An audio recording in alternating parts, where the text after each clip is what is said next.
And we are live. I am your host. Excuse me, the Big Phil Combo. Live from the Big Phil Palace in Aurora, Ontario, Canada. This is the post UFC 269 post show. I'm joined, as always, when John's not around, by our favorite MMA personality, Eric Marcotte. How are you doing, Eric? I'm pretty good, you know. A card like that, it puts a bit of energy into you at 1 in the morning. That's right. Yes. Happy to be here earlier rather than later. Pretty exciting night. The last UFC pay-per-view of the year, headlined by two title fights, including Charles Oliveira versus Dustin Poirier and Amanda Nunes versus Julianna Peña. Going into this card, Eric, what was your excitement level at? My excitement level was pretty high for this one. I think this was one of the better cards of the year, top to bottom. I can't say I was looking forward to every fight on the card, as we'll touch on later, but even those fights often surpassed my expectations by a large amount. How about yourself? You know, I was a little bit lukewarm on this card. Not maybe just because we've been spoiled with so much combat sports recently. I mean, there's been great MMA and boxing recently.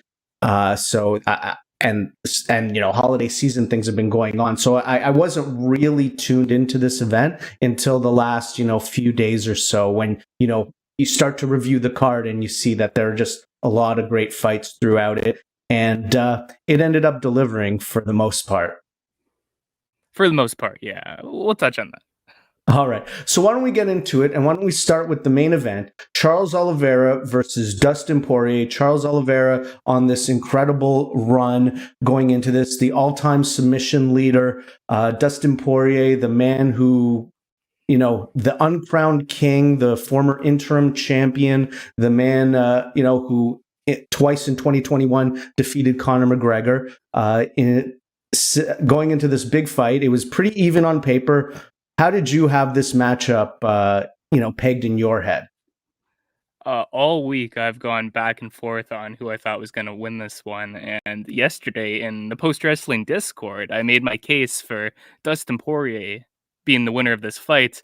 But on the night of the fight, as they walked into the octagon, I went with Charles Oliveira. How about you? Who are you leaning towards? So I was exactly the same way. I was leaning towards Dustin Poirier all week, and even I got a text message from a friend of mine and John's, and he was asking for our predictions. And we both went with Poirier, but then when it came time for the fight, just the energy, and I went with Oliveira in the prediction pool. And well, why don't you give us a recap of what happened, and you can let the viewers who missed it know how the action went down. Oh, you want me to do the recap? Sure. I mean, okay. I'm just messing. I'm just messing with you. Okay. All right. I have my notes in front of me. You're doing a bunch of messing with me tonight. It's making me uncomfortable, but maybe that's fine. I think the fans enjoy it. My eye was twitching. I have this pair of sunglasses beside me, and my eye was twitching all night, and I was gonna wear these because I didn't want my eyes to twitch. And now you're gonna get the other eye to twitch. Anyway, go on with the recap. Oh, so before the fight even starts, I just have to note, as Charles Oliveira makes his way into the cage, he walks over to Dustin's corner, and he doesn't just do the kind of customary glove touch. He gives Dustin a full-out hug. He shakes every member of Dustin's corner's hand. Very wholesome. Come on. The fight starts, and Oliveira immediately takes the center of the octagon, but Poirier knocks him right back. There's a clear power advantage in favor of Dustin Poirier. And let me just say, the pace of this round was unbelievable. It felt as though there wasn't a second without action going on. They were trading these uppercuts in the clinch, and Oliveira started to work the body with these hard knees as well, which you can see were affecting Dustin early. Dustin cracks him with this left hand that once again backs him off. And Charles shoots for a takedown to change levels. Poirier's defense holds up wonderfully, at least in this first round. And he just goes on the attack afterwards, unloading with strikes on Oliveira against the cage. To me, it looked as though Oliveira was getting overwhelmed here, but he just started firing back, which sent Dustin backed him off for the time being. But Dustin lands a huge right hook that sends Oliveira down. He chooses not to engage him in his guard, which was a very smart decision. And Oliveira gets back to his feet to end what was a really entertaining round. I had it 10-9 for Poirier. Same for you, Phil? Or? Yeah, I had it 10-9 for Poirier, mainly because, he dropped him and he seemed to hurt him pretty bad, but it was also fairly obvious that those knees to the body were very effective. Particularly, there was one when Dustin was swarming a bit and Oliveira was able to back him off with it. And I think that, saved him a little bit because Poirier was pouring it on. You really got to hand it. I mean, excuse me. Oliveira, the durability on this guy. If you think about how many UFC fights he's had, how many times he's been in such incredibly tough situations, he took a lot of shots in this round and it looked pretty bad in places, but he kept coming back. And even though he took the worst shots, he did seem a little bit fresher going into the second round. I agree completely. And to think it doesn't feel that long ago where it felt as though Oliveira kind of had a reputation for someone who would crumble under pressure or, significant damage. But in his last few fights, I think that reputation is completely gone. Anyways, going into round two, Oliveira switches it up with the strategies. He's heavily pursuing the takedown. And in perhaps the controversial moment of the fight, Oliveira is successful. And as Joe Rogan notes, there was a grab of the glove that changed the complexion of the fight. I watched a replay of this a few times, and at least to me, it actually didn't look that egregious. It looks like he has it for a second, but then he switches to Poirier's wrist. But perhaps more will come on that later. Regardless, he gets top position where he begins to work from Dustin's guard. He spends the entire round in top position, throwing down multiple elbows, did a ton of damage throughout this round. Pretty clear 19-19 going into round three. And in round three, it takes him seconds to just take the back of Dustin Poirier. He climbs up, locks in a rear naked choke, and Dustin Poirier submits. Charles Oliveira retains the UFC lightweight championship by rear naked choke at 1 minute and 2 seconds of the third round. What are your thoughts, Phil? I mean, wild fight, incredible performance. Charles Oliveira he's an amazing fighter. He's the best submission fighter we've ever seen in the UFC. He's increasing this lead of all-time submissions to, he's getting finishes by strikes. He's getting finishes by submission in the highest level fights. He's still very young. Just incredible performance. The way he's able to weave his legs, in the stand-up when he takes the back to be able to secure the takedown or the rear naked choke is a thing of beauty. He's very dangerous on his feet. He's versatile. He's just a problem for anyone, and he's grown up in the UFC, so it's pretty amazing to watch. And he seems like such a nice personality that, you can't help but, feel really happy for him. And for Dustin Poirier, very tough to see, another crack at gold, and he comes up short. Hard to see how, he made some mistakes in this fight, but ultimately it was just Oliveira just put him in the position to finish, and you really just have to give your hat off to Charles Oliveira. Yep, it's now 10 consecutive wins for Charles Oliveira, and he's finished 9 of those fights. And he extended his UFC record for most submissions as well as his UFC record for most finishes here. Charles Oliveira, he's putting together a pretty fantastic career at this point. Yeah, we know what's next for him, or what should be next. Seems like it's Justin Gaethje. Early, no prediction necessarily, but just give us your thoughts on that potential matchup. Yeah, I think that is the most likely direction, although it wouldn't completely shock me if they went with Islam Makhachev as well. I think he's entered into that mix, but I think Charles Oliveira versus Justin Gaethje is a really interesting matchup. Gaethje has a lot of similarities to Poirier, but he also has some different strengths that makes that one a really engaging fight. I think Charles's route to victory in that one would probably be similar to the one he used here, really putting the pressure on Gaethje, but we'll see. That's right. We will see. Hopefully, we will see. Hopefully, yeah. Yes. And then for Dustin Poirier, tough loss, but lots of options for him. It seems like the most obvious one would be the fourth fight that we're all clamoring for with Conor McGregor. But there is even a potential for a Nate Diaz fight out there. I like the idea of that one. It fits the bill as a big money fight. What do you think? You're not wrong. I think those are two of the more likely next matchups for Dustin Poirier, just with the financial aspects of it. But I'm not interested in those at all, like in the slightest. I think they're both very easy fights for Dustin Poirier. So then who do you want to see him? So who do you want to see him fight then? I think whoever doesn't get Charles Oliveira, whether that's Justin Gaethje or Islam Makhachev, I think that fighter should fight Dustin Poirier next. Okay. Well, it does sound. I mean, didn't they book the Islam fight? He's going to fight Beneil Dariush, right? So. Oh yeah, you're right. So it seems like while that goes down, it's going to be Gaethje, and lightweight is booked for the foreseeable future. Michael Chandler as well. Michael Chandler versus Dustin Poirier would be a banger. That one makes a lot of sense as well. So I wouldn't be surprised if we see that one booked soon too. But it's just there's so much money on the Conor fight that I think that's what the UFC is going to want. And I mean, I guess it does come down to what Conor wants, though. So what if Conor fights Nate? Then what's Dustin going to do?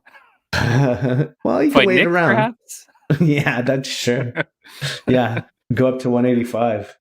I feel like a horrible person for even like throwing that out there. I deeply regret even saying that. Oh, it's okay. It's okay. It's all fantasy. All right. So now we'll move on to the next title fight. Amanda Nunes taking on Julianna Peña. Amanda Nunes having defended this title how many times? 5 times so far. It's been like, 5 years, 6 years of title defenses for her. Taking on Julianna Peña, who Amanda Nunes minus 1,000 favorite going into this one. I think minus 1,100 on some books. No one giving Peña a shot. I mean, I'm not even going to pretend, you gave her a shot or I gave her a shot. John didn't give her a shot. It did seem like her family gave her a shot because they were right behind her the whole time. Why don't you tell us what happened in this fight, Eric? You know what? I will give some credit to John Pollock at this moment because I recall when you and John were discussing this fight, he did say Peña would be an interesting matchup for Nunes. So I don't know if he gets like full points for predicting a win, but I'll give him some credit because I didn't think this would be interesting at all.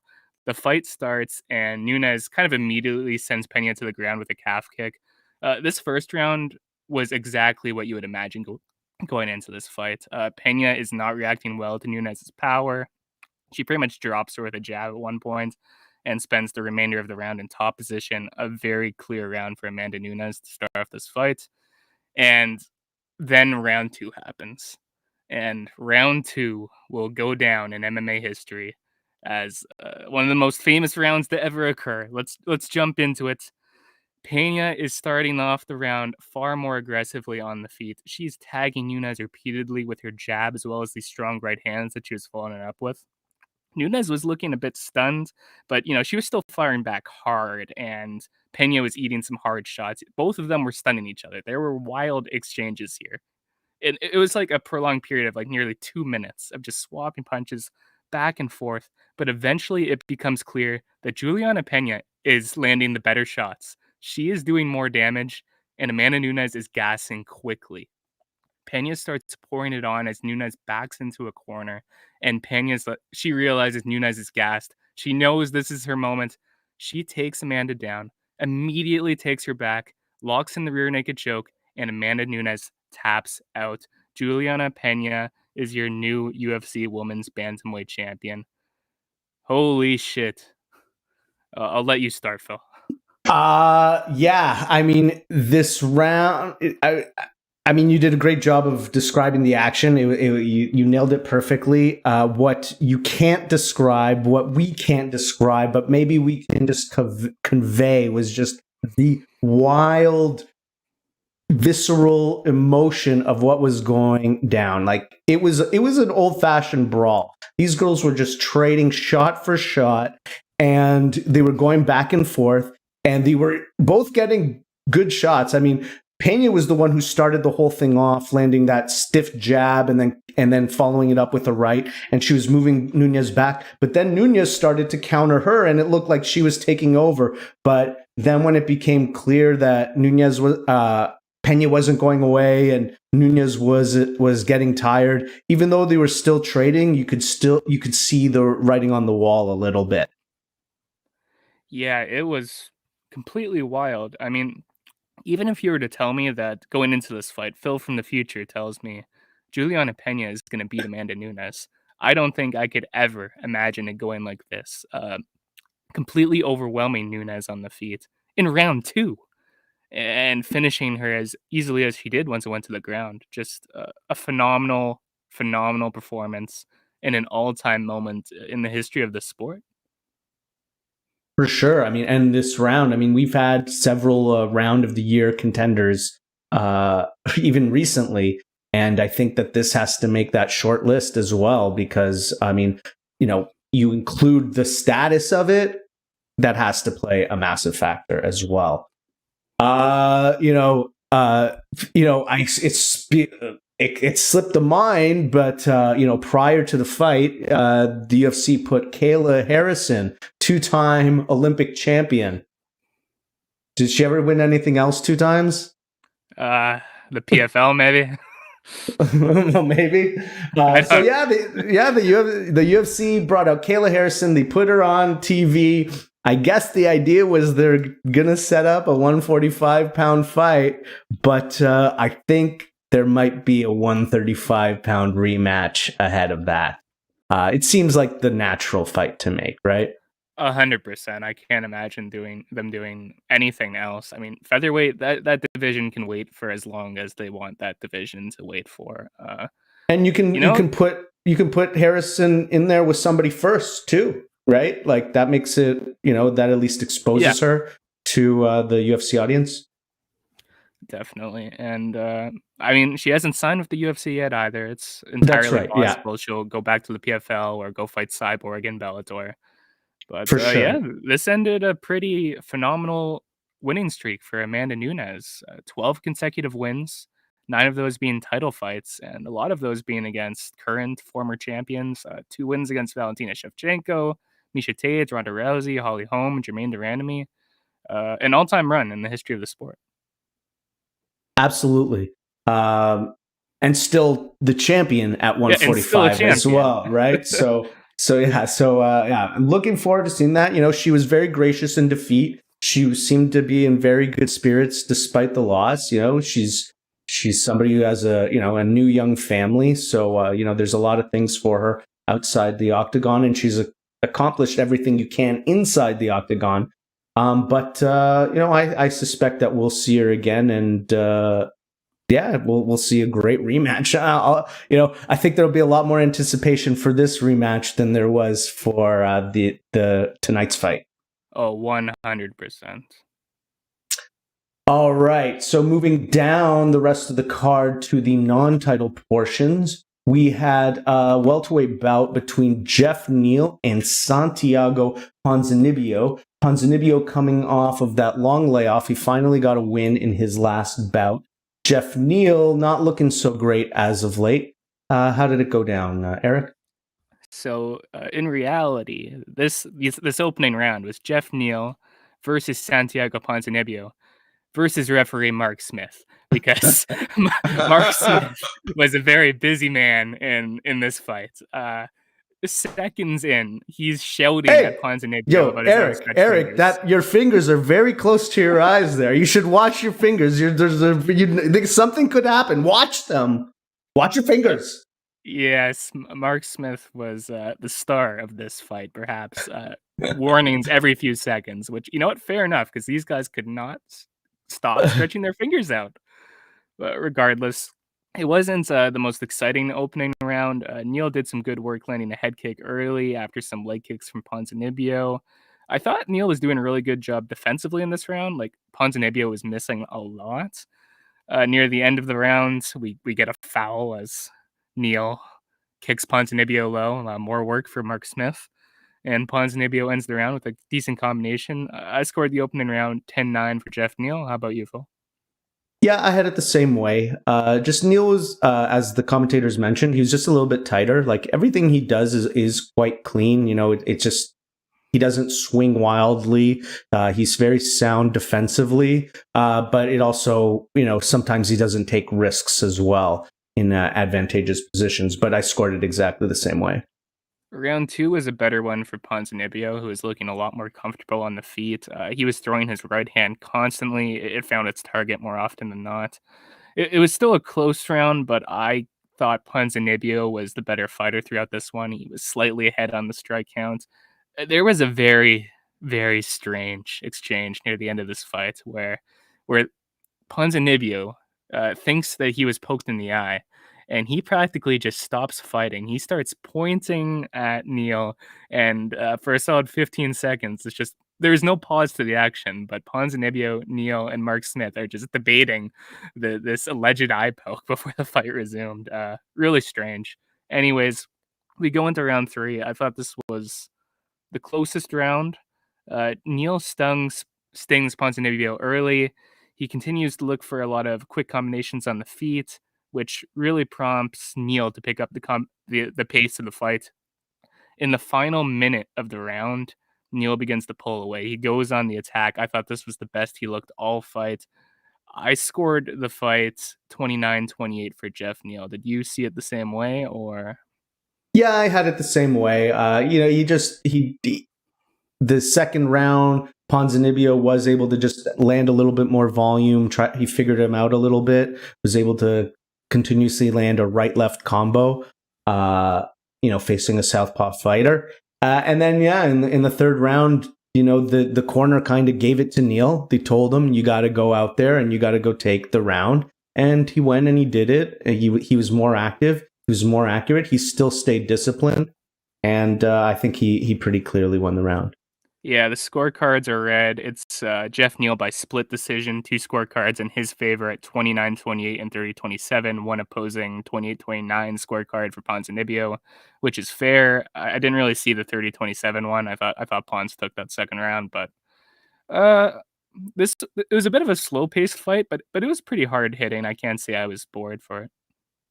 Yeah, he just sort of landed, you know, after a series of some pretty exciting fights that we had. So what might this seem more exciting later on or at another time? I think just on this card, it didn't quite fit.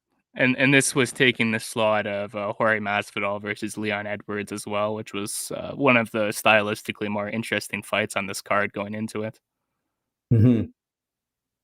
All right. And so now we're moving on to the flyweight debut of one Cody Garbrandt taking on perennial contender Kai Kara-France. So Cody Garbrandt, you know, first time making a flyweight. He seemed to look okay making the weight. He looked massive compared to Kai Kara-France in this fight.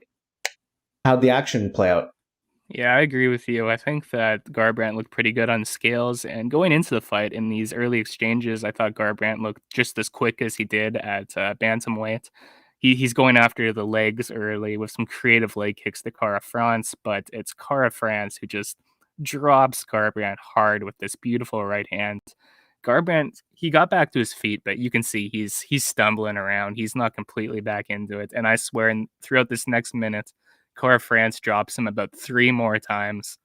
Eventually, Garbrandt goes down hard enough that Herb Dean stops it, but pretty brutal finish. Kai Kara-France wins by TKO at 3:21 of round 1. Not the ideal debut in the flyweight division for Cody Garbrandt, Phil. Oh, definitely not. I mean, look, going into this fight, Cody Garbrandt had already lost, 4 out of his last 5. So now this is like 5 out of the last 6. And granted, it's against, you know, elite competition, but you know, a That's lot of what's those. expected of an elite fighter, right? Yes. But look, a lot of those have been also like brutal KOs. So it's just really tough to watch. Somebody, it's just tough to watch somebody go down so many times in such brutal fashion. He's still obviously a very good fighter. Do you think that this is the correct weight class for him? I don't think we saw enough evidence one way or the other to tell. I think physically he looked fine, like on the scales as well as in the fight. As I said, his speed looked just as good as it normally does. But when you see him get dropped like that, well, it's not different than what was happening at bantamweight, right? So, how much do you Mm-hmm. weigh on the move to flyweight versus just the flaws in his game? Mm-hmm. Yeah. So, okay. So going into this fight, Kai Kara France, number 6 ranked flyweight. There's a big title fight coming up next month. Where do you think that this puts him, in the flyweight picture? It sets him up in a pretty good spot. I mean, Cody Garbrandt, biggest name he's ever beat, and he did it in extremely impressive fashion. That's 2 straight first round knockout wins for him. I think Cormier suggested Manel Kape after the win, and he's a bit low in the rankings, but stylistically that would be a really fun fight. So I wouldn't be opposed to that. I think we'll have to see how Figueiredo versus Moreno 3 plays out to really know what's next in this division. I mean, what's Askar Askarov up to? That's exactly what I'm. That's the only thing on my mind right now is where's Askar Askarov? Is he booked? He was supposed to be booked, right? And then they had to cancel it, right? I don't remember. Yeah, he was supposed to face Alex Perez earlier this year. Then he was supposed to face Matt Schnell. Oh no, I that think was Perez. Perez who got moved. Yeah. So anyway, it doesn't really matter. I think unfortunately for Askarov, we had Kara France make a big statement here. So even though Askarov is a little bit further ahead, I definitely see somebody like Kara France maybe getting the jump on him because of the marquee nature. Yeah. All right. Okay, and then the pay-per-view portion of the evening opened with Julianna Paiva versus Sean O'Malley. This is many consider this to be the biggest fight, toughest fight for Sean O'Malley going into it. He was a slight favorite. What did you think about this matchup, Eric? I didn't look at it as the toughest fight for O'Malley. I thought Marlon Vera was on paper the toughest matchup, and Thomas Almeida, even though he's years past his prime, still had a lot of questions there as well. I favored O'Malley going into this, and well, did you see it the same way, or? I liked Paiva on paper. I mean, I didn't view Paiva as better than Vera, but I did consider him, a decent contender, or at least a decent challenge for O'Malley. But I generally thought that O'Malley had the significant advantage in it, just based on the way he was, as you mentioned, like Thomas Almeida. Yeah, he made it look easy, but Thomas Almeida was a one-time, contender. And it's not like he's super past that point. And O'Malley made it look, he dusted him. So I had that in my mind going into this one. And why don't you tell us how it went down? Yeah, and Paiva he took so much damage in his last fight in the opening round as well. It was tough to imagine him taking that same amount from Sean O'Malley, which we'll get to here. So the fight starts, and Paiva's doing good work with leg kicks mostly. You can see that O'Malley has a significant advantage with his hands. He's snapping Paiva's head back whenever he lands clean. Eventually, in the latter portion of the round, O'Malley he steps in and he drops Paiva with this beautiful right hand, and he tees off on him with strikes. Tremendous accuracy here throughout the finishing sequence. And Paiva goes down. Sean O'Malley wins by TKO at 4:42 of round 1. Very impressive performance. Yeah, really good year for Sean O'Malley, right? Appearing on 3 pay-per-views alongside Dustin Poirier, and coming up with big wins in all of them. A lot of talk going into this one about the idea that, he hasn't fought any ranked guys. Is this the time that you step up the level of competition for him? Or do you still just continue to feature him, maybe put him in his own main event on a fight night, that type of stuff? In my opinion, yeah, I think this guy's clearly very talented. He has a UFC record of 7-1. He's hardly some newcomer at this point. I think it's time for some more ranked competition. But I don't think that's the direction they're going to go in. I don't think that's what O'Malley's interested in. And from Dana White's comments earlier this week, it doesn't sound like what he's interested in either. So, I mean, so what? You don't put him up against anybody in the top 15? Like, who do you like? What do you do with them? I would, but that doesn't seem to be what they're doing. And the name that has been on O'Malley's tongue recently is Adrian Yanez, which is another extremely tough fighter, but another unranked fighter as well. Okay. All right. Whatever. I guess. All right. Sure. Oh, I mean, I don't know. I'm just like, well, I mean, you know, he's beaten some decent guys at this point. You know, he lost to Vera. You know, he claims it's a fluke or whatever. Okay, well, let's step it up a little bit. I'm not asking for something dramatic, but like, you know, looking at the bottom three of this bantamweight, you know, top 15, you've got, I mean, the name that makes the most sense is number 13 to me, Frankie Edgar. Then you've got Song Yadong, and then there's like Cody Stamann after that. Frankie Edgar, you know, somebody, you know, on the tail end of his career, it's an opportunity to, you know, beat a legend. Maybe that's too tough of a test for him, but I don't know. I don't see it as being that wild. No, me either. I mean, that's probably, if I was the UFC, that's the direction I would go in. I mean, personally, I don't want to see Frankie Edgar fighting anybody with knockout power anymore, but whatever happens. Well, I mean, look, they all have knockout power, it seems. Dominic Cruz, let's go. Versus Frankie Edgar? Or versus Sean O'Malley?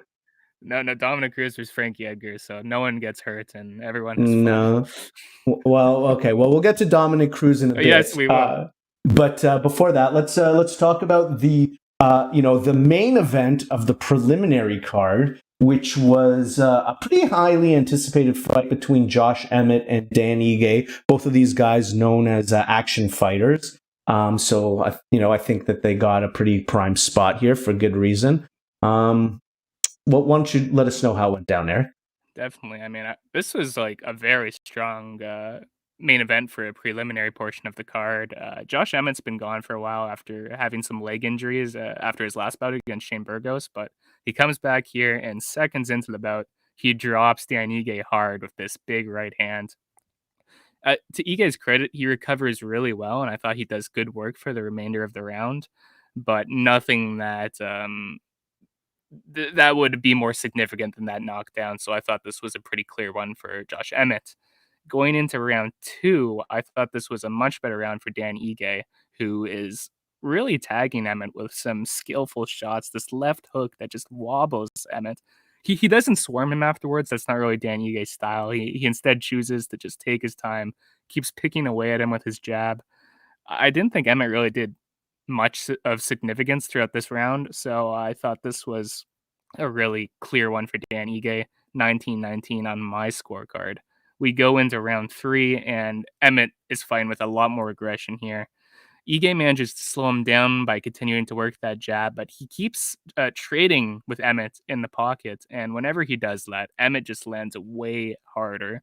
And, this was the closest round of the entire fight, but I thought it kind of came down to Josh's power in this round versus the activity of Dan Ige, and I weighed Josh's power more. So I gave him this round as well as the fight. How about yourself? I gave Ige this round. I just found that, yes, Emmett made improvements in this round over the second to land more, and the power was significant. He was still eating a fair amount of shots. And then when it came down to sort of that last 45 seconds or so, it seemed like Ige had the edge in that bit. And it was coming down to those 45 seconds because it was so close. Very evenly matched. credit to Emmett for making adjustments in the third round when things were not going his way and getting things closer. I mean, like I said, I gave it to Ige, but it's not a crime to give it to Emmett at all. Yeah. We go to the judges, and the scorecards are 29-28, 29-28, and 30-27 in favor of Josh Emmett. I thought the 30-27 was a bit ridiculous. I can't imagine giving Josh Emmett that second round in which he did very little, but I didn't disagree with the decision ultimately. So that's 4 in a row for Josh Emmett now. Yeah, pretty good run. Somebody who started off the whole pandemic era coming in late and performing well, but we haven't seen him since then. I think he's somebody who he's a sleeper in that division, and I think you put him in another big fight and he comes away with the win. He'd be knocking on the door of a title shot soon. I agree. Yeah. I think a lot of people wrote him off after that fight against Jeremy Stevens, where not only did he get knocked out, but he took a ton of damage in that finishing sequence. But he's rebounded strongly, and this guy, he has tremendous power. I don't know if there's anyone who hits harder than he does at featherweight right now. Well, look, wins over Shane Burgos and Mirsad Bektic. Those are some very strong fighters. So he's right up there with the best in the division. And let's see here. Who should we put him up against? The Korean Zombie. Korean Zombie, eh? Yeah. Oh, yeah. Yeah, that's a good one. That'll test the power. Yeah. Good choice. And all right. The winner could very well be in line for a title shot after that. For sure. Very, very busy division, though. Very busy division, right? Oh, yeah. A ton of activity there now. After it was kind of frozen for years with just a ton of inactivity. All right. And then we already mentioned him. The Dominator, Dominic Cruz, coming back for his second fight of the year. When was the last time he had 2 fights in a year, Eric? 2016, where he fought 3 times. Whoa. Insane. Do you think he can get one in before next week? He could show up next week's card and, 3? No, okay. All right. Yeah, I feel we won't be seeing that. Dominic Cruz going up against another tough opponent, ranked fighter, Pedro Munoz, a veteran. How did it happen, Eric? All right, so I have a lot of notes on this one, so just tell me if I'm getting a bit out of hand here. Munoz wastes little time in attacking the league leg of Dominic Cruz. Cruz is dodging head kicks. He looks like he always does.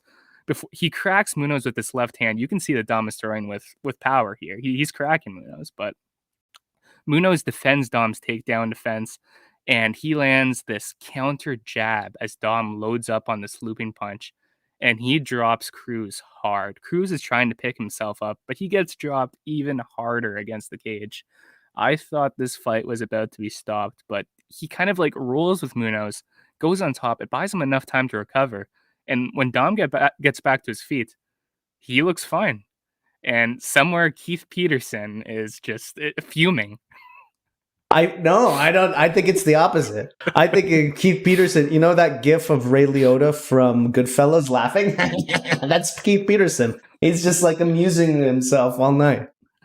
The fight continues, and Munoz lands some hard leg kicks, but Cruz is flurrying forward with some combinations.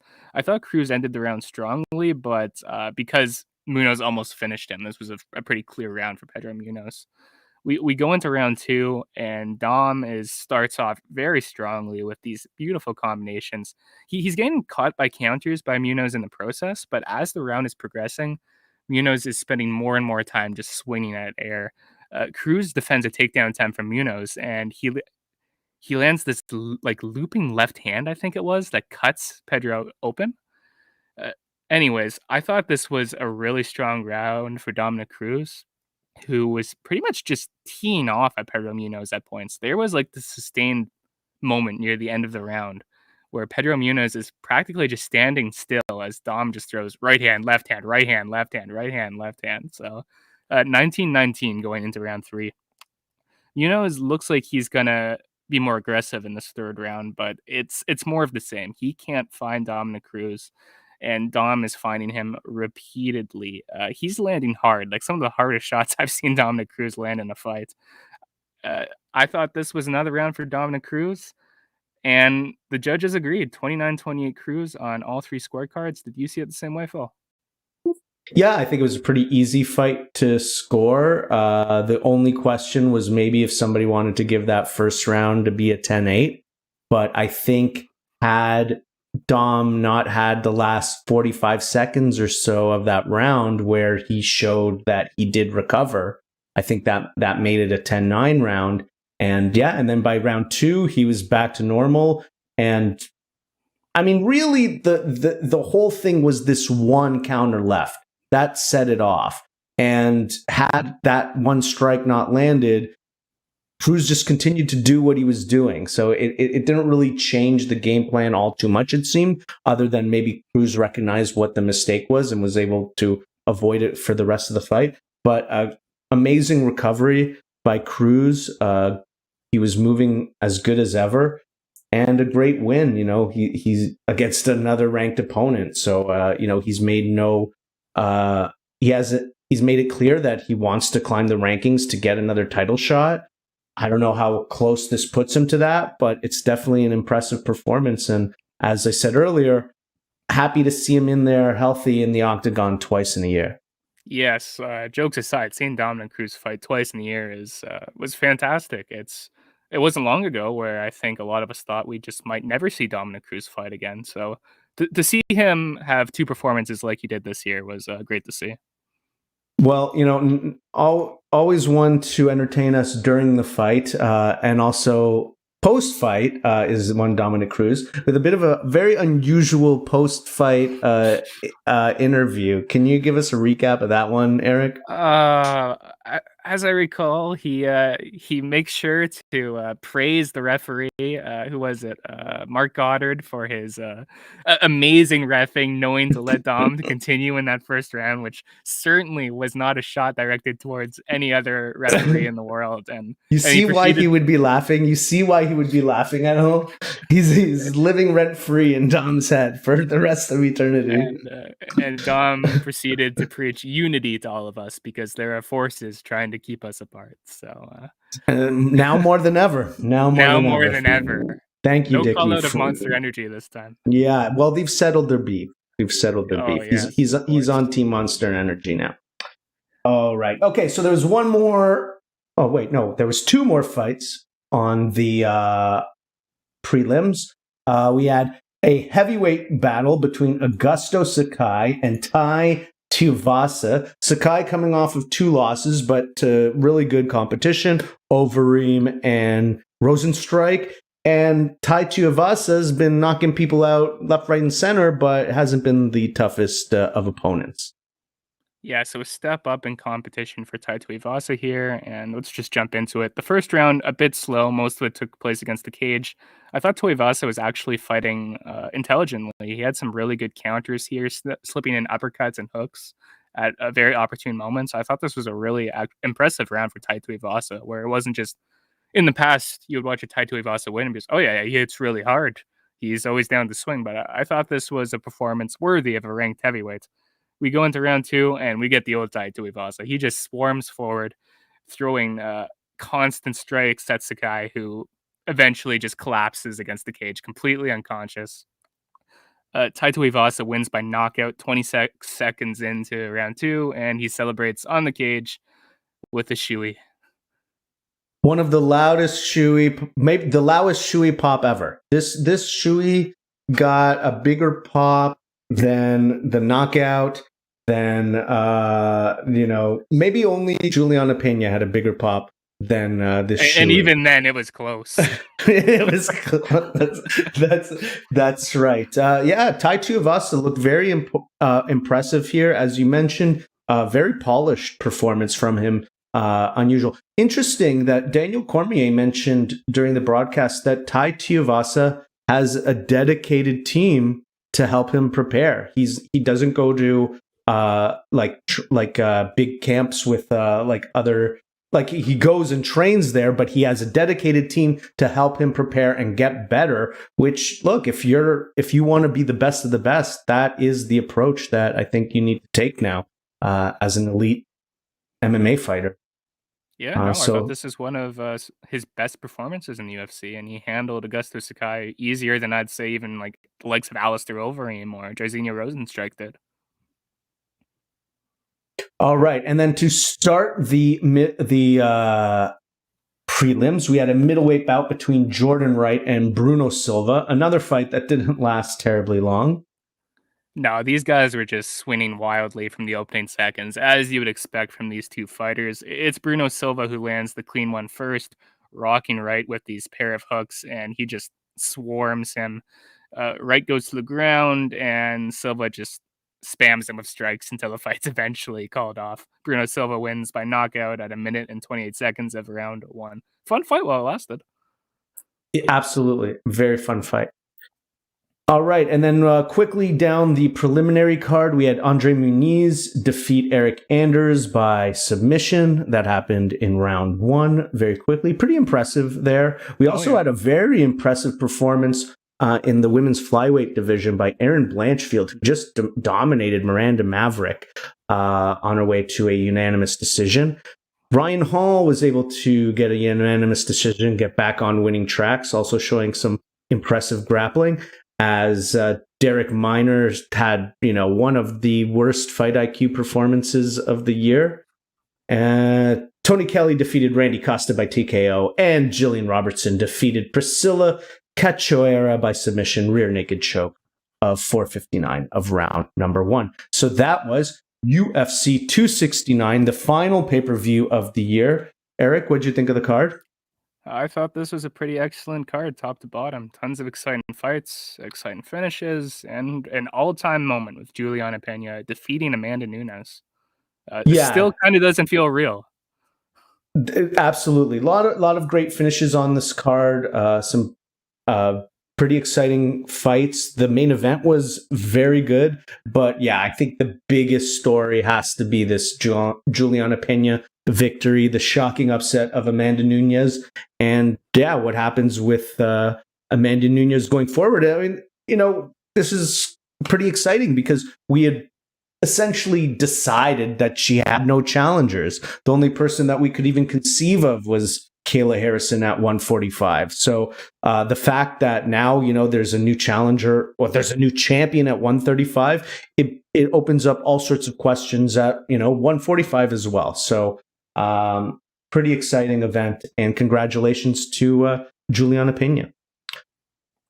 All right, so I'm gonna run down what's going on coming up next. Why don't you maybe get the performance bonuses, Eric? Let me have it up. So our fight of the night was Pedro Munoz versus Dominic Cruz. I agreed. I thought that fight was fantastic. And performance bonuses went out to Silva, Tufasa, Kai Kara France, Julianna Peña, Sean O'Malley, and Charles Oliveira. So no shortage of bonuses handed out tonight. So everybody has some money for Christmas present. That's right. They're so generous. All right. So next week, so this is the last UFC pay-per-view of the year, but there is one more event, and that's next week from the UFC Apex heavyweight main event. Derek Lewis taking on Chris Daukaus. Chris Daukaus has looked quite good. Derek Lewis, this is coming off that horrible heavyweight title loss from the summer. And a pretty good fight between Stephen Thompson, Bilal Muhammad, Ricky Simone versus Rafael Assunção on here, Cub Swanson versus Darren Elkins. So some interesting fights next weekend. And then the next pay-per-view of the year will be on January 22nd from the Honda Center in Anaheim, California. And that is the heavyweight title unification bout. We've had these, the heavyweight division has been torn apart for far too long. It is finally time to unify these titles and fuse them together as Francis Ngannou takes on Surreal Gone. You also have the flyweight title rematch between Brandon Moreno and Davison Figueiredo, along with Jerry Cannonier versus Derek Brunson, Greg Hardy versus Alexei Oleinik, and Cody Stamann versus Said Nurmagomedov to fill out the main card. I'm really excited about those top two fights. I think they're both interesting in very different ways. Yeah, the flyweight one, just the biggest question for me is just, what happened last time to Figueiredo? Yeah, like, obviously, Moreno obviously stepped up for the rematch. I mean, he stepped up in the first fight because it was so great, stepped up in the rematch and delivered, but it just seemed like Figueiredo shit the bed. Maybe something was wrong. I don't know. I don't want to speculate, but I want to see how he bounces back, because that was by far the worst he's ever looked.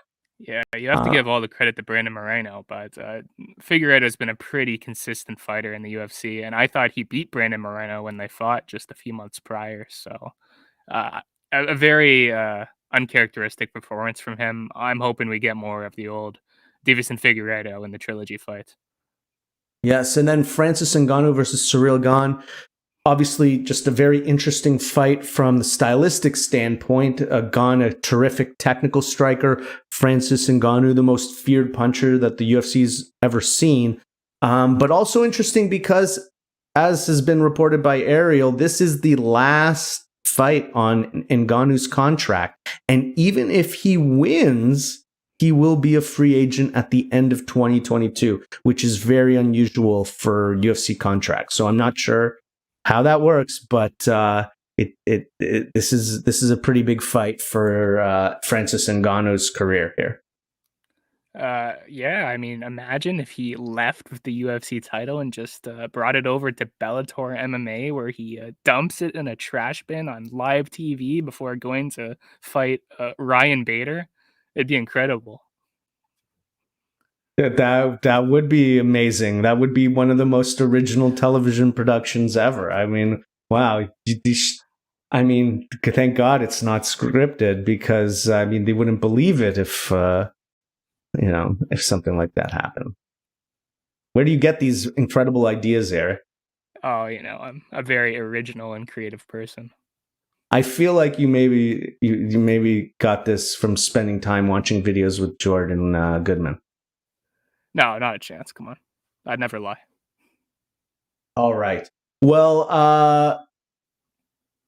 it was a fun time. Eric, let me also say, Eric, we do have another event, but I think it's pretty fair to say that, Eric, you are the number one MMA prognosticator in the Discord.